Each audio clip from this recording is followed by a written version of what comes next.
सुप्रभात छात्रों, आईसीएसई साहित्य सागर कक्षा 10 के लिए आज हम मेघ आए इस कविता का अध्ययन करने जा रहे हैं।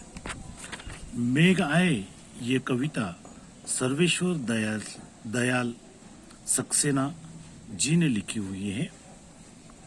इस कविता में इन्होंने जो मेघ है, बादल है, कुदरत है, पेड़ पौधे, इनकी तुलना गांव में जो लोग हैं उनके साथ की है। आइए हम सर्वेश्वर दयाल सक्सेना जी के बारे में जानते हैं। नई कविता के विख्यात कवि श्री सर्वेश्वर दयाल सक्सेना का जन्म उत्तर प्रदेश के बस्ती जिले में 15 सितंबर 1927 ईस्वी को हुआ था। सन 1965 में इन्होंने दिनमान साप्ताहिक पत्रिका के उप संपादक के पद पर कार्य किया। इसके बाद इन्हें बच्चों की प्रसिद्ध एवं लोकप्रिय मासिक पत्रिका पराग के संपादन की जिम्मेदारी मिली, जिनका अत्यंत सफलतापूर्वक वहन किया, मतलब उसे आगे चलाया। सन 1983 में इनका आकस्मिक निधन हो गया, जो साहित्य जगत के लिए अपूरणीय क्षति थी। इनकी प्रमुख रचनाएं हैं सर्वेश्वर दयाल सक्सेना जी की काठ की घंटियां, बांस का पुल, गर्म हवाएं, एक सुनी नाव, कुआओ नदी, जंगल का दर्द, खुटियों पर टंगे लोग, काव्य संग्रह, पागल कुत्तों का मसीहा, सोया हुआ जल, उपन्यास इनके लिखे हुए, बकरी, नाटक तथा लड़ाई कहानी। इन्होंने प्रचुर मात्रा में, ज़्यादा मात्रा में साहित्य भी लिखा। दिनमान में प्रकाशित चरखे और चर्चे स्तंभ के लिए इन्हें बहुत लोकप्रियता प्राप्त हुई थी। इस तरह सर्वेश्वर दयाल सक्सेना जी ने लिखी हुई जो कविता है मेघ आए, इसका अध्ययन हम आज करने जा रहे हैं। मैं प्रथम पद पढ़ता हूँ और उसका भावार्थ भी आपको बताता हूँ।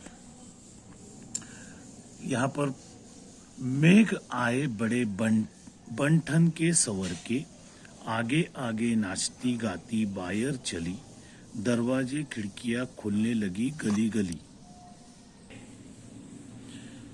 इस प्रथम पद में कवि कहते हैं कि वर्षा काल में जब पानी से भरे हुए बादल आकाश में छाने लगे तो उन्हें देखकर ऐसा लग रहा था जैसे शहर से कोई मेहमान सज सवर कर गांव में चला आए हो।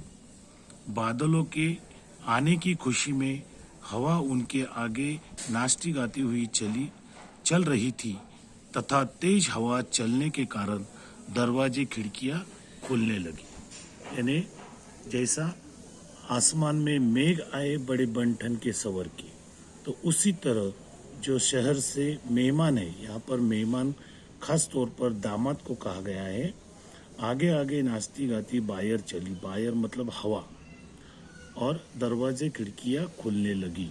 तो जैसे बरसात के समय में आसमान में बादल जमा होते हैं और वो जैसे बादल आते हैं, तो यहाँ पर कवि कहता है जैसे शहर से मेहमान सज सवर कर गांव में चले आए हैं और बादलों के आगे जो बायर है, हवा है, उसे आगे आगे नाचती हुई चल रही है तथा तेज हवा चलने के कारण दरवाजे खिड़कियां यहाँ पर क्या हो रही है, खुल रही है। पाहुन जो आए हो गांव में शहर के, मेघ आए बड़े बंठन के सवर के। पाहुन यानी यहाँ पर मेहमान ज्यादातर तो दामाद को यहाँ पर संबोधित किया है। अब जैसा आगे के पद में कहा है, पड़े पड़े हैं झुक झाक के लगे गर्दन उचकाए, आंधी चली धूल भागी घाघरा उठाए, बाकी चितवन उठा नदी ठिठकी, घूंघट सरखाए, मेघ आए बड़े बनठन के सवर के। अब यहाँ पर मेघ के आने पर, जैसा कि जो पाहुन है, मेहमान है, जो आए हो गांव में शहर के, तो यहाँ पर मेघों के आने पर भी क्या होता है, जो पेड़ है अपनी गर्दन झुक झुक कर उठाकर बादलों को देखने लगे, तेज आंधी चलने लगी और धूल अपना घाघरा उठाए भागने लगी। अर्थात आंधी चलने से धूल भी उसके साथ भाग गई। नदी ने घूंघट हटाकर मेघों पर दृष्टि डाली, अर्थात नदी भी प्रसन्न होकर प्रकृति की यह अद्भुत नजारा देखते हुए बादलों की दिशा में बहने लगी। यहाँ पे पाहुन जो है, मेहमान है, जो आए हो गांव में शहर के, मेघ आए बड़े बनठन के सवर के, पड़े झुक झांकने लगे गर्दन उचकाए।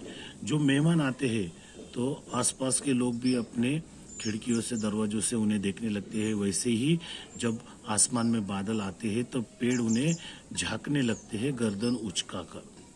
आंधी चली धूल भागी घाघरा उठाए, बाकी चितवन उठा नदी ठिठकी, घूंघट सरखाए, मेघ आए बड़े बनठन के सवर के। अब आगे बूढ़े पीपल ने आगे बढ़कर जुहार की। जैसा हमारे घर में कोई मेहमान आते हैं तो हमारे बुजुर्ग है, बड़े हैं, वो मेहमान का स्वागत करने आगे आते हैं, वैसे बूढ़े पीपल ने आगे आकर बढ़कर जुहार लगाई। जुहार लगाना का यहाँ पर अर्थ है अभिवादन करना, स्वागत करना।